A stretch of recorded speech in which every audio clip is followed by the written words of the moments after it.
Hi guys and welcome back to another video of Economics on your Tips। Economics on your Tips की अगली video के अंदर आप सभी का बहुत बहुत स्वागत है। आज हम पढ़ने वाले हैं बेरोजगारी। भारत जिस दौर से गुजर रहा है उस दौर के अंदर एक बीमारी है। वो बीमारी कोरोना नहीं है, वो बीमारी है रोना, वो बीमारी है बेरोजगारी। आज कोरोना जितनी स्पीड से बढ़ रहा है लगभग उसी स्पीड से भारत के अंदर बेरोजगारी भी बढ़ रही है।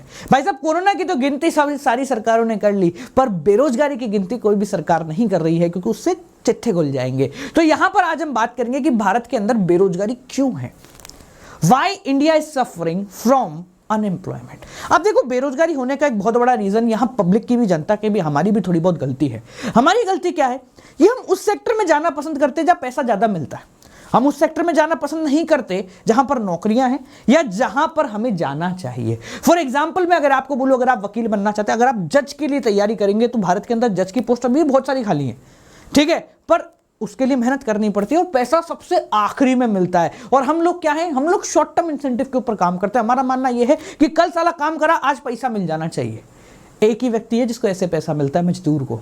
तो आपको पैसा मजदूरी के फॉर्मेट में मिलेगा। तो अगर आपको पैसा लेट मिल रहा है ना, इसका तात्पर्य है कि आप मजदूरी नहीं कर रहे हो, आप डेवलपमेंट कर रहे हो, आप इन्वेस्टमेंट कर रहे हो। आपको पैसा 1 महीने बाद मिलेगा, मतलब मोटी कमाई आएगी। आपको कमा साल भर बाद मिलेगा और मोटी कमाई आएगी। आप 5 साल मेहनत करो, उसके बाद पैसा मिलेगा और बहुत ज्यादा पैसा मिलेगा। जितना ज्यादा आप बिना पैसे के काम करोगे उतना ज्यादा आपको बढ़िया रिटर्न मिलेगा। पर हम लोग समझते नहीं है, हम लोग शॉर्ट टर्म इंसेंटिव के पीछे भाग रहे हैं, बड़ा लगे पड़े भागे जा रहे हैं उस चीज के ऊपर। तो सबसे बड़ा रीजन अगर मैं आपको बोलूं कि भारत के अंदर बेरोजगारी का सबसे बड़ा रीजन क्या है, तो वो रीजन ये है कि हम लोग इनफॉर्मल सेक्टर के अंदर काम करते हैं। हम लोग अनऑर्गेनाइज सेक्टर के अंदर काम करते हैं। हम ऐसे सेक्टर की तरफ जाते हैं जहां पर कभी भी निकाला जा सकता है। 1 महीना, 2 महीना, 3 महीना काम हुआ, फिर निकले ऐसे, जहां पर बेसिकली आपको प्रोजेक्ट बेस्ड पैसा मिलता है। और हम लोग प्रोजेक्ट बेस्ड पैसे को ज्यादा पैसा समझते हैं, इसलिए हम लोग वहां जाते हैं। तो इसलिए नौकरियां भी है बहुत जल्दी छूट जाती हैं। तो यहां हम कुछ बेसिक कॉजेस की बात करेंगे कि भारत के अंदर बेरोजगारी क्यों है। चलिए तो शुरू करते हैं, बात करते हैं बेरोजगारी की। बिफोर प्रोसीडिंग फर्दर, बेटा आप लोगों को यहां पर, अगर अब तक आप लोगों ने मुझे फॉलो नहीं किया अनअकैडमी के ऊपर, तो अभी अनअकैडमी पे जाइए, गौरव जे का कोड लगाइए और फटाफट से अनअकैडमी के ऊपर फॉलो कर लो। यहां हम प्रोवाइड कराते हैं आपको unlimited live classes completely free, साथ साथ में अनलिमिटेड क्विज कंप्लीटली फ्री, साथ साथ में अनलिमिटेड टेस्ट कंप्लीटली फ्री, साथ साथ में अनलिमिटेड पीडीएफ कंप्लीटली फ्री, साथ साथ में अनलिमिटेड नोट्स कंप्लीटली फ्री। और अगर ये सारी फ्री चीजें देखकर आपको मजा आ जाता है, लगता है कि जो टीचर आप लोगों को पढ़ा रहे हैं, जो हजारों की संख्या में टीचर है, इनके साथ अगर आप मिल गए, इनकी पर्सनल गाइडेंस अगर आपको मिल गई, तो आपको मजे आ जाएंगे। तो आपको यहां पर आगे बढ़ना पड़ता है और लेना पड़ता है अनअकैडमी प्लस सब्सक्रिप्शन, जहां पर आपको जो सारी चीजें फ्री में मिल रही है ना, उनके साथ एक और चीज आ जाती है। The cherry on the cake is interactive live classes. आप लाइव क्लासेस उन टीचर्स की देख सकते हैं इंटरेक्शन के साथ, ठीक है, यानी कि आप उन टीचर से बात भी कर सकते हैं। इंडिया के सबसे बड़े एजुकेटर आपको यहां मिलेंगे। लाइव टेस्ट होगा, क्विज होगा, स्ट्रक्चर्ड कोर्स होगा, पीडीएफ होगा। स्ट्रक्चर्ड कोर्स का जो ऑप्शन है ना, वो आपको पेड के अंदर मिलता है। पूरा एक कोर्स आपके लिए डिजाइन होगा। आपको 4 महीने पहले पता है कि आगे क्या आने वाला है, कौन सा टीचर क्या पढ़ाने वाला है। पर्सनल मेंटर मिलता है, लाइव डाउट क्लियरिंग सेशन मिलता है अगर आप आइकॉनिक सब्सक्रिप्शन लेते हैं। ये सारा सब्सक्रिप्शन लेने के लिए आपको एक कोड इस्तेमाल करना है, गौरव जे का। जैसे आप कोड इस्तेमाल करोगे 10% ऑफ मिलेगा और आप मेरी नो डाउट आर्मी के अंदर आ जाओगे। No doubt army, no doubt army क्या है? नो डाउट आर्मी एक ऐसी आर्मी है जिसको हम बना रहे हैं इंडिया के टॉप नॉच 8000 बच्चों को लेकर। हमारा मानना है कि उन बच्चों को हम हैंड होल्डिंग सपोर्ट प्रोवाइड कराएंगे। उनके लाइफ में जब भी दिक्कत आएगी, एक टीचर उनके साथ हमेशा खड़ा रहेगा। और यहां एक नहीं है, 1000 टीचर से ज्यादा आपके साथ खड़े हैं। ये जो आपको अमाउंट दिख रहा है, ये करीब 1000 रुपए पर मंथ है for class 12th for all subject. ये देखोगे तो मजे आ जाएंगे। चलिए, तो इन बारे में तो हम बात करेंगे, आगे बढ़ेंगे। आज हम बात कर रहे हैं अनएम्प्लॉयमेंट। क्यों? व्हाई भारत बेरोजगार है? क्यों है? सबसे बड़ा रीजन है कि हमारे यहां पर ग्रोथ रेट बहुत कम है। भारत की जो जीडीपी ग्रोथ रेट है ना, मतलब ग्रॉस डोमेस्टिक प्रोडक्ट का जो इंक्रीमेंट है, वो काफी ज्यादा डाउन है। और कोरोना के आने की वजह से तो ये नेगेटिव चला गया। सोच के देखो, हमारे यहां पॉपुलेशन बढ़ी। हमारी जो पॉपुलेशन ग्रोथ रेट पता है कितनी है? अभी बताऊंगा। चलो, पॉपुलेशन ग्रोथ रेट है हमारी 1.1%। यानी हम हर साल 1% नया भारत खड़ा कर देते। टैलेंटेड भारतीय हर साल 1% नया भारत खड़ा कर देते। अच्छा, 1% खड़ा करते ना, तो ये सिंपल इंटरेस्ट नहीं, कंपाउंड इंटरेस्ट है। मतलब इस साल अगर 1% कर लिया, 100 से 101 हो गए, तो अब 101 का 1%, फिर जो आंसर आया उसका 1%, ऐसे बढ़ते हैं हमेशा, कंपाउंड इंटरेस्ट के साथ बढ़ते हैं। दो लोग हैं ना, कंपाउंड के साथ ही बढ़ेंगे। तो यहां पर सबसे बड़ी रीजन क्या है कि हमारी जो इकोनॉमिक ग्रोथ रेट है, यानी कि जो जीडीपी ग्रोथ रेट है, वो काफी ज्यादा कम है। The growth rate of economy is very low, due to which economy is unable to generate adequate amount of employment opportunity. सोच के देखो, 100 लोग काम कर रहे हैं सनमा, भारत के अंदर मान लो 100 लोग हैं जिनको नौकरियां चाहिए। अब अगला जो साल आएगा वहां हम अपनी सरकार से क्या उम्मीद रखेंगे कि इन 100 लोगों को नौकरियां मिल जानी चाहिए। पर होता क्या है, 100 की जगह 105 हो जाते हैं और नौकरियां जो हैं वो पुराने वालों की भी छूट जाती है। ये कैसी कहानी है? ये आज की कहानी है। हमारी जो जीडीपी ग्रोथ रेट है वो डाउन हो रही है, मतलब हम पहले के मुकाबले और कम हो रहे हैं, क्योंकि सब बंद पड़ा है। और जब हम और कम हो रहे हैं तो लोग क्या करेंगे? जो नौकरियों में ऐसे हैं, फोकट में थोड़े किसी को पैसा दिया जाएगा, तो उन लोगों को नौकरियों से निकाला जा रहा है। अगली चीज जो आती है, जो सबसे बड़ा रीजन है, वो ये हम कहते हैं भाई पॉपुलेशन एक्सप्लोजन है। ये हमारे यहाँ पॉपुलेशन जो है ना बहुत स्पीड में बढ़ रही है। अभी मैंने आपको एग्जांपल दिया 1.1%। 1.1% is a great amount of population explosion, हम कह सकते हैं इसको।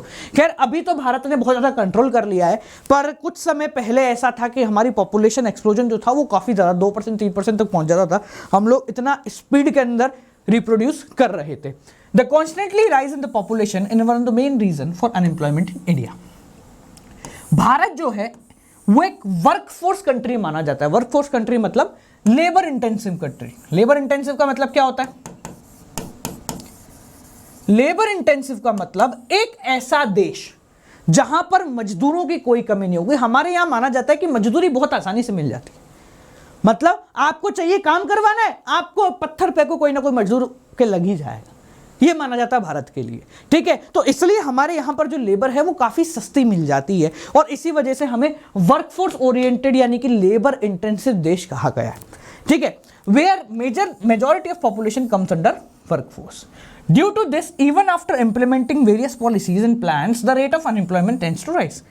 इसी वजह से जितने भी प्लान लिया हो, जितनी भी पॉलिसी लिया हो, जितने भी तरीके की कॉन्सेप्ट लिया हो, हर कॉन्सेप्ट के बाद भी हम लोगों का अनएम्प्लॉयमेंट रेट बढ़ेगा।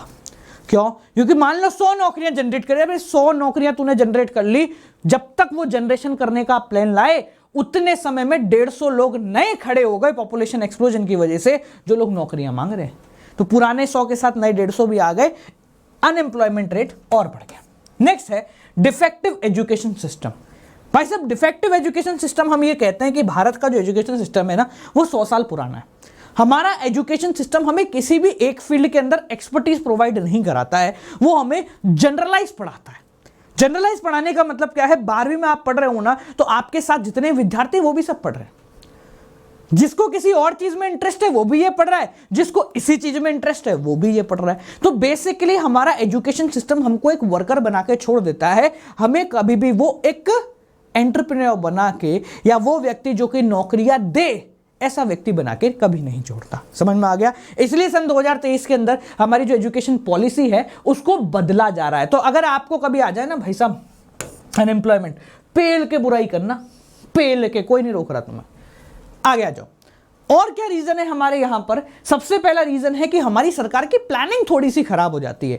यानी कि हमारी सरकार जो प्लान करती है कि इस पर्टिकुलर सेक्टर में हम एम्प्लॉयमेंट प्रोवाइड कराएंगे, ये देखना बहुत ज्यादा जरूरी है कि क्या इस पर्टिकुलर सेक्टर में एम्प्लॉयमेंट लेने वाले लोग हैं, और अगर हैं भी तो क्या हम झूठा वादा करके, झूठा वादा करने का तात्पर्य क्या है? हम 100 नौकरियों का लालच दिखा के उसको यहां तो बुला रहे हैं, पर वो छोड़ के ऐसी जगह से आएगा जहां 150 नौकरियां ऑलरेडी अवेलेबल होती हैं, ठीक है। तो economic planning of a country is not primarily design for employment generation. 5-year plan are not efficient enough to absorb the increasing rate of unemployment from the country. यानी हमारी जो पंचवर्षीय योजना है, वो पंचवर्षीय योजना इतनी बढ़िया नहीं है कि भाई साहब वो एम्प्लॉयमेंट अपॉर्चुनिटी आपको प्रोवाइड करा दें। मतलब देखो, ले दे के सारी बात एक ही पे आती है कि रिप्रोड्यूस करना बंद करो, ठीक है। अगर आप 1.1% जनता बढ़ा रहे हो तो उस 1.1% जनता के लिए एम्प्लॉयमेंट अपॉर्चुनिटीज कहां से लाओगे? और अगर आप लाने में सक्षम है तो बढ़ाओ, कौन रोक रहा? बढ़ाओ आराम से। समझ में आ गया? आगे समझो। Excessive use of foreign technology. अब ये बहुत अच्छी चीज हम इसको नहीं कहेंगे कि हम लोग जो है ना लेबर इंटेंसिव तो हैं, हमारे यहां लेबर बहुत है, फिर भी हम लोग ये चाह रहे हैं कि हम मशीन पे आ जाए। ये बहुत एक आयरनी है। भाई आपके यहां अगर चावल अवेलेबल है तो आप चावल बनाओगे ना, आपके यहाँ चावल अवेलेबल है, आप बोलो नहीं साहब मैं तो राजमा खाऊंगा। भाई राजमा है ही नहीं तो खाएगा कहां से? राजमा लाने के चक्कर में तेरे चावल सड़ जाएंगे, उसका कौन ध्यान रखेगा? यही कहानी भारत देश के साथ हो रही है कि हम लोग लेबर इंटेंसिव कंट्री तो हैं, पर हम लोग कोशिश कर रहे हैं कि हम कैपिटल इंटेंसिव बन जाएं, यानी कि हम लोग मशीन्स का साथ दे दें। तो आप अगर मशीन को पकड़ लोगे तो रोजगार कहां से लाओगे? आज से 10 साल पहले अगर ऊपर का एंगल से शॉट लेना होता था नीचे, तो कैसे लिया जाता था? एक हेलीकॉप्टर हायर किया जाता था, उसमें एक बंदा बैठता था जो हेलीकॉप्टर को चलाता था, एक कैमरामैन होता था जो उस हेलीकॉप्टर में अंदर खड़ा रहता था और शूटिंग करता था। ये लेबर इंटेंसिव, 2 लोग काम कर रहे हैं एक सिंगल शॉट को लेने के लिए। हमने कहा नहीं, हम टेक्नोलॉजी लाएंगे, हम ड्रोन लाएंगे। अरे ड्रोन लाने से एक नुकसान हो गया ना, जो बंदा नीचे बैठ के बाकी शॉट ले रहा है उसी बंदे ने अपना कैमरा निकाला, ड्रोन उड़ाया, ऊपर से शॉट लिया। 2 लोग थे जिनकी नौकरियां खत्म हो गई सिर्फ एक छोटे से काम की वजह से। ये क्या है कि हम लोग जो है ना टेक्नोलॉजी के ऊपर ज्यादा फोकस कर रहे हैं। अच्छी बात है, करना चाहिए, पर आप अगर टेक्नोलॉजी के ऊपर फोकस कर रहे हो, राजमा खाने की इच्छा रख रहे हो, अच्छी बात है, पर घर के चावल का भी जुगाड़ कर लो। कुछ ऐसा कर लो कि राजमा के साथ ही चावल बन जाए और दोनों भर के पेट कर जाए। ठीक है, ऐसा जुगाड़ हमारी सरकार नहीं करती है। आखिरी आता है अंडर डेवलप्ड एग्रीकल्चर। अब मैं आपसे एक सवाल पूछता हूं, ध्यान से सुनना मेरी बात को।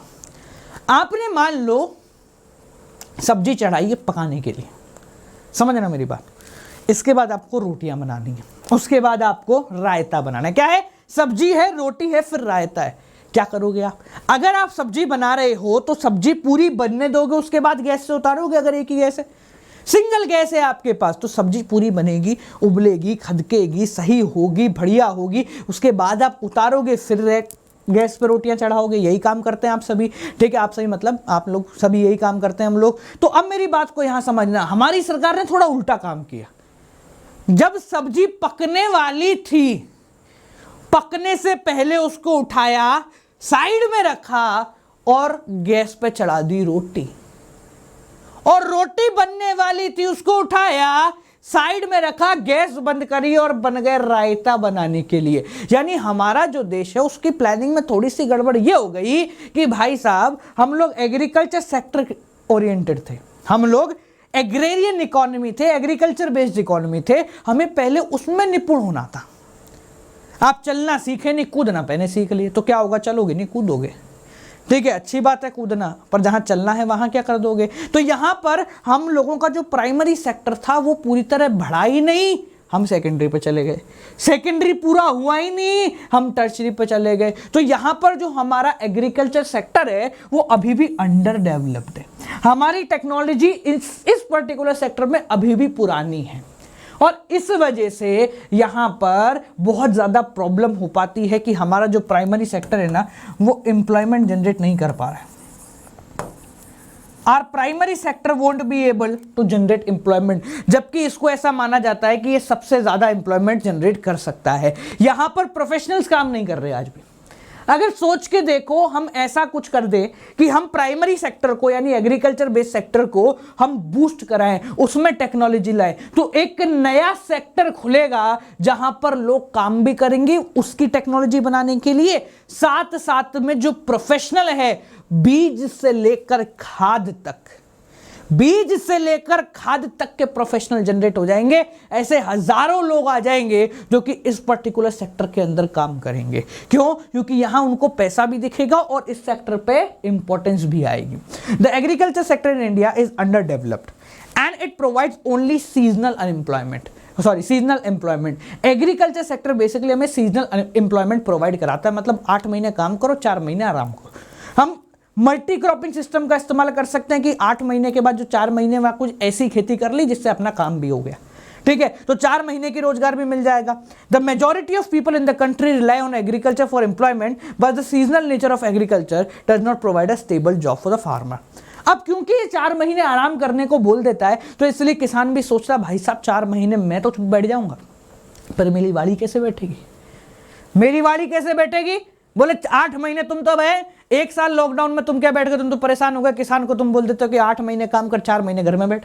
वो 4 महीने जब लॉकडाउन हो जाता ना तो निकलने की ऐसी थोड़ी थोड़ी छूटती है कि क्या बताएं, समझ में आ रही है। तो यहां हमें एग्रीकल्चर सेक्टर पे वापस आना पड़ेगा। हम लोग क्या करते हैं, हम लोग स्टार्ट करा था ऑर्गेनिक से, फिर हम आए केमिकल पे, और फिर घूम फिर के वापस ऑर्गेनिक पे ही आते।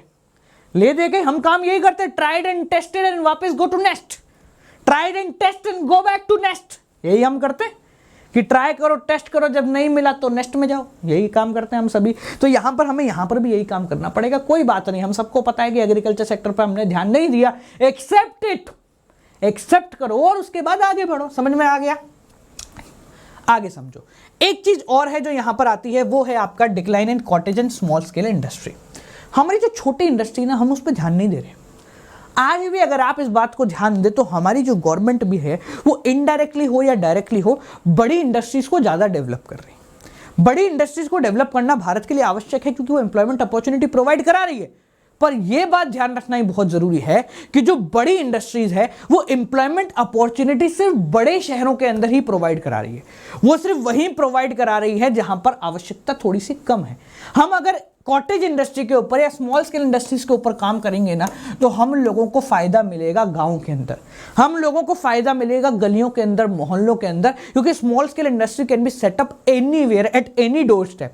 स्मॉल स्केल इंडस्ट्री कहीं भी लगाई जा सकती है, कैसे भी लगाई जा सकती है। एक छोटे से कमरे में लगाई जा सकती है। आज छोटा सा कमरा, जिस कमरे में मैं वीडियो बना रहा हूं, उस कमरे में एक स्मॉल स्केल इंडस्ट्री सेटअप हो सकती है। और अगर यहां मैंने सेटअप कर दी तो जहां पर मेरा घर था वहां पर 4 लोगों को रोजगार मिल जाएगा। उन्हें अपना घर छोड़ के नहीं जाना पड़ेगा, शहर में माइग्रेट नहीं होना पड़ेगा, वहां पर जाके वापस से एक नया घर नहीं ढूंढना पड़ेगा, सरकार को उसके घर का इंतजाम नहीं करना पड़ेगा। क्यों? क्योंकि वो जहां जिस घर में पैदा हुआ उसी घर में काम कर लेगा। भारत में मेजॉरिटी ऑफ लोग, आप सभी क्या बोलते हैं कि सर 12th तक पढ़ाई करी, पढ़ाई करके हम बड़े शहर जाएंगे, बड़े शहर जाके वहां कॉलेज करेंगे, वहां कॉलेज करके वहां नौकरी करेंगे। आप और मैं, हम सभी की सोच ऐसी ही थी।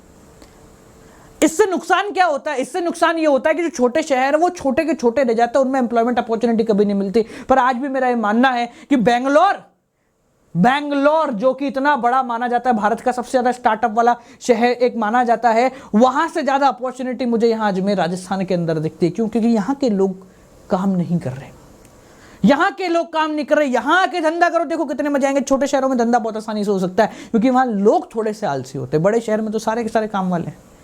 आपने ये शुरू करा, कल तक BCDEFGHIJKLMNOPQRSTUWXYZ तक निकाल देंगे। आप लोग सोचेंगे मैं तो शुरू किया है, वो तो खत्म कर गया। समझ में आ रही? और देखो, लो कैपिटल इन्वेस्टमेंट है इसके अंदर और इंक्रीज इन लेबर फोर्स। समझ में आ गया कि भाई साहब हमारे यहाँ कैपिटल फॉर्मेशन बहुत कम होता है और लेबर फोर्स जो है हमारे यहाँ बहुत स्पीड के अंदर ग्रो हो रही है, एम्प्लॉयमेंट अपॉर्चुनिटी नहीं बढ़ रही। समझ में आ गया बेटा? क्लियर हो गया?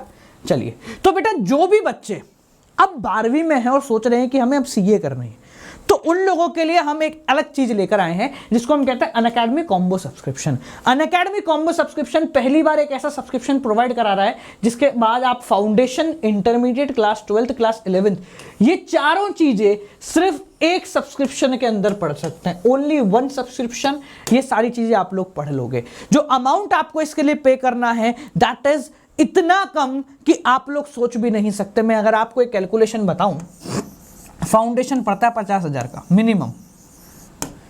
इंटरमीडिएट अगर आप दोनों ग्रुप करते हैं तो करीब 1 लाख रुपए ऑन एन एवरेज मान के चलते हैं हम खर्चा, ठीक है। क्लास 11th की कोचिंग 30,000 रुपीज और क्लास 12th की कोचिंग 40,000 रुपीज, 40,000 रुपीज पकड़ के चलते हैं। ये बेसिक खर्चा होता है जो कि आपको इनका लगता है ये हो गया 2,20,000 रुपए मिनिमम कॉस्टिंग है जो कि आप लोगों को यहाँ पर देनी पड़ती है, ठीक है। और यहाँ पर जो आपको फायदा मिलता है वो ये, टीचर आएगा, आपको पढ़ाएगा, आपको घर ले जाएगा, मतलब छोड़ देगा, बस यही कहानी है, पढ़ाएगा और चला जाएगा। आप ऑनलाइन आ गए, ठीक है, रिकॉर्डेड वीडियो देख लो भाई साहब, कंप्यूटर के सामने बैठ के देख लो। ऑनलाइन पढ़ाने का मतलब क्या है? कंप्यूटर के सामने बैठो और देख लो, दैट्स ऑल। इसका मतलब ये थोड़ी है कि टीचर से आप बात कर सकते हो, इसका मतलब ये थोड़ी है कि आप टीचर के डाउट सॉल्व करवा सकते हो अपने सारे, इसका मतलब ये थोड़ी है कि आप टीचर को अपने डाउट पे अटका सकते हो। पर ये सारी फैसिलिटी आपको यहां मिल सकती है। 2,20,000 का 10%, सिर्फ 10% यानी 1/10 कर दो तो जो अमाउंट आपको लगता है अप्रोक्सीमेटली 26,000 रुपए के अंदर आप पूरे 1 साल के लिए सारी फैसिलिटी ले सकते हो। अगर आप 2 साल के लिए लेते हो तो 1,553 रुपए 1553 रुपीज पर मंथ आपको है। नो कॉस्ट EMI भी आप लोगों के लिए अवेलेबल है। तो अगर डर रहे हो कि नहीं सर हम इतना एक साथ नहीं देंगे, तो आप नो कॉस्ट EMI के साथ भी काम कर सकते हैं। गौरव जे का कोड लगाना है, आप नो डाउट आर्मी के अंदर आ जाओगे। साथ साथ में आपको 10% ऑफ जो मिलता है वो तो हर कोर्स के साथ मिलेगा, ये आपको इस कोड के साथ भी 10% ऑफ मिलेगा। समझ में आ गया? देखो क्या है, चीजें कभी कभी इतनी आसान होती हैं कि हमें लगता है कि ये आसान क्यों है। इस दुनिया में हर एक व्यक्ति को आपसे फायदा निकालना है। हर एक व्यक्ति को, कोई मैं हूं कोई हो, दुनिया का हर एक व्यक्ति आपसे फायदा निकलवाना चाह रहा है। अगर कोई भी व्यक्ति आपको कोई भी चीज फ्री में देता है, इट मीन्स कुछ ना कुछ तो आपसे चार्ज कर रहा है। कभी वो पैसे चार्ज करता है, कभी वो ट्रस्ट चार्ज करता है। If everything is free for you, then you are the product. अगर सब कुछ फ्री है इस दुनिया में तो आप प्रोडक्ट हैं। आपको 12th के बाद या 12th में एक ऑनलाइन इंस्टीट्यूट ज्वाइन करना है। यू हैव टू थिंक कौन सा, यू नीड टू थिंक कौन सा, क्योंकि अगर ये नहीं करेंगे तो आप भी पीछे जाएंगे और बाकी भी आगे निकल जाएंगे। That's for sure. तो आप हर एक इंस्टीट्यूट को सिलेक्ट करने के लिए एक मापदंड बनाइए, एक ऐसा इवैल्यूएशन प्रोग्राम बनाइए जिसके थ्रू आप ये पता कर सके कि सर ये वाले में ये फ्लॉज है, ये वाले में ये फायदा है, और उसके बाद एक इंस्टीट्यूट को चुने। क्योंकि यहां पर आप लोगों को जो, अगर मैं इसको बोलता हूं ना कि आप अनअकैडमी में मेरे साथ आओ, क्यों बोलता हूं? क्योंकि यहां मैं मौजूद हूं। क्लास CBSE क्लास 12th के अंदर मैं मौजूद हूं। तो यहां पर आपको जो चाहिए ना, मेरे जैसे 1000 लोग हमने खड़े करे हुए हैं, 1000 लोग, ठीक है, और 1000 के 3000 कोर्सेज जो कि आप लोगों के लिए अवेलेबल होते हैं। तो मेरा ये मानना है कि अगर आपको मेरे से एक चैप्टर समझ में नहीं आता तो दूसरा टीचर है जिससे आपको एक चैप्टर वो समझ में आ सकता है। आप चाहे उससे पढ़ें, चाहे मुझसे पढ़ें, चाहे किसी और से पढ़ें, ये आपके ऊपर है। जो फैसिलिटी ये प्लेटफॉर्म प्रोवाइड कराता है मैंने आपको बता दी है। जो फैसिलिटी बाकी प्लेटफॉर्म आपको प्रोवाइड कराते हैं वो आप देखिए, जो पसंद आए उस पे जाइए। पर एक बात को जरूर सुनना कि आपको आज नहीं तो कल एक्सेप्ट इन चीजों को करना पड़ेगा। ऑनलाइन एजुकेशन अब एक बहुत बड़ी इंडस्ट्री बन चुकी है। ऑनलाइन एजुकेशन अब ट्रेंड बन चुका है। जब व्हाट्सएप आया था आधे लोगों ने बोला कि ये कचरा है, हम इस पर कभी स्विच नहीं होंगे, जबकि आधे लोग सोच समझ के स्विच कर गए। जब 2 साल बाद व्हाट्सएप कॉमन बना तो जो लोग स्विच कर गए थे वो लोग इजीली उसको यूज कर रहे थे, और जो लोग स्विच नहीं कर पाए थे 2 साल बाद उनको वहीं आना पड़ा। पर वो उस चीज में उन लोगों से 2 साल पीछे थे। लाइफ की रेस में आप किसी से एक दिन भी पीछे नहीं रह सकते। तो 2 साल का समय बहुत बड़ा समय होता है। सोचिए, समझिए, फिर डिसीजन लीजिए। आपसे मिलते हैं, और मुझसे रिलेटेड या यहाँ से रिलेटेड अगर आपको कोई डाउट लगता है तो आप फ्री के अंदर ये सारी फैसिलिटी इस्तेमाल कर सकते हैं गौरव जी का कोड लगा। It's free for you. आप चाहें तो फ्री के अंदर इस्तेमाल करो। अब बोलोगे सर आपने अभी कहा कि कोई चीज़ फ्री में नहीं मिलती है, हर चीज़ के पैसे लगते हैं। हाँ जी बिल्कुल सही है। आप इस फ्री को लिखोगे ना तो आपको समझ में आएगा एक चीज़, if they can provide it for free, what can they provide if we pay them? क्यों? क्योंकि वहां पर आप लोगों को इतने सारे टीचर मिलेंगे, इतने सारे कोर्सेज मिलेंगे। फ्री के अंदर कोर्सेज नहीं मिलते, फ्री के अंदर क्लासेस मिलती हैं, जबकि पेड के अंदर कोर्सेज मिलते हैं। पूरे के पूरे कोर्स लाइव चलते हैं पर पूरे कोर्स मिलते हैं। एक प्री डिजाइंड कोर्स होता है कि टीचर इस समय आएगा, ये पढ़ाएगा, अब पढ़ाएगा, ऐसे पढ़ाएगा। तो आप लोगों के लिए सारी चीजें अवेलेबल है। आप एक बार आराम से सोचिए, जानिए, समझिए, पहचानिए, उसके बाद डिसीजन लो। समझ में आ गया? चलिए, तो आपसे मिलते हैं भाई लोग अगली क्लास के साथ। वीडियो में अच्छा लगा हो तो इसको शेयर कर दें। Till then guys keep on watching. Good night, bye bye, नमस्कार।